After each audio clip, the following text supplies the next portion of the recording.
강릉의 중앙아시아 등 러시아어를 쓰는 노동자들이 최근 몇 년 사이에 크게 늘면서 외국인 학생 문제가 속출하고 있다고 합니다. 부모와 학생 모두 러시아어 외에는 소통이 불가능하기 때문입니다. 네, 일부 학교가 한국어 학급을 개설해 운영하고 있지만 지역사회 차원의 대책 마련이 절실하다고 합니다. 최성식 기자입니다. 전교생이 470명 정도인 강릉 도심의 한 초등학교.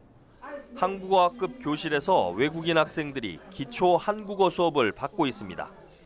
강릉에 온 지는 1년 남짓. 언어도 서툴고 한국 문화는 여전히 낯설기만 합니다. 부모가 모두 외국인인 학생들이 이 학교에만 21명이나 됩니다. 대부분 중앙아시아 국가 출신으로 러시아어 외에는 의사소통이 거의 불가능합니다. 교사나 학생이나 말이 통하지 않다 보니 교과 수업은 고사하고 학사 일정을 제대로 알리는 것조차 쉽지 않습니다. 양친 부모 중에 한 분이라도 한국인이 계신다면 아이랑 소통이 안 되는 부분은 부모와 소통을 통해서 어느 정도 해소가 가능하지만 이 아이들 같은 경우는 부모와 소통이 더 안 되거든요. 강릉 지역에 한국어 학급이 운영 중인 곳은 초등학교 한 곳과 중학교 한 곳이 전부입니다. 그나마도 러시아어를 구사할 수 있는 전문 강사를 구하지 못해 해당 학교들도 애를 먹고 있습니다. 이 학교에는 외국인 학생을 위한 한국어 학급이 2개가 개설돼 있습니다. 하지만 수요가 급증하면서 이미 정원을 초과해 더 이상 외국인 학생을 받을 수 없는 상황입니다.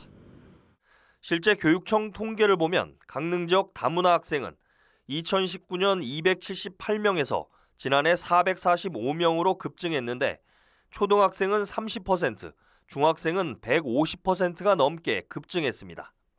특히 부모가 모두 외국인인 자녀는 2020년 춘천과 원주, 강릉 모두 30명가량이었지만 지난해 춘천은 47명, 강릉도 42명으로 늘었습니다.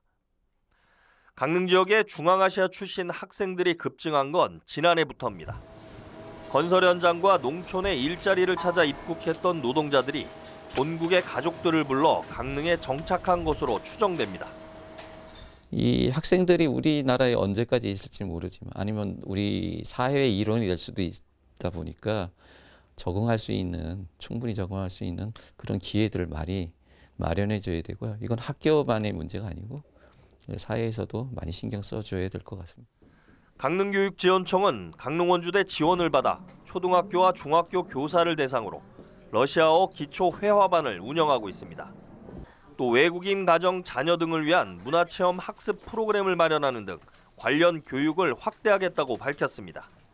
그래서 요거는 이제 그 교육에 국한된 문제는 아닐 것 같고 사회적 현상으로 좀 봐야 될 것 같습니다. 그래서 우리 교육지원청뿐만 아니라 시청, 그 밖에 다른 경찰서, 다른 기관들이 다 같이 좀 어떤 협의체를 구성해서 이 문제는 좀 풀어나가야 할 것 같고요.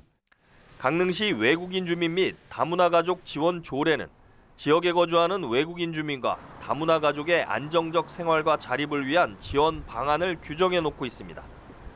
하지만 사각지대에 놓인 외국인 학생들을 실질적으로 지원하기 위한 지역 사회 차원의 대책 마련이 절실합니다. 헬로티비 뉴스 최성식입니다.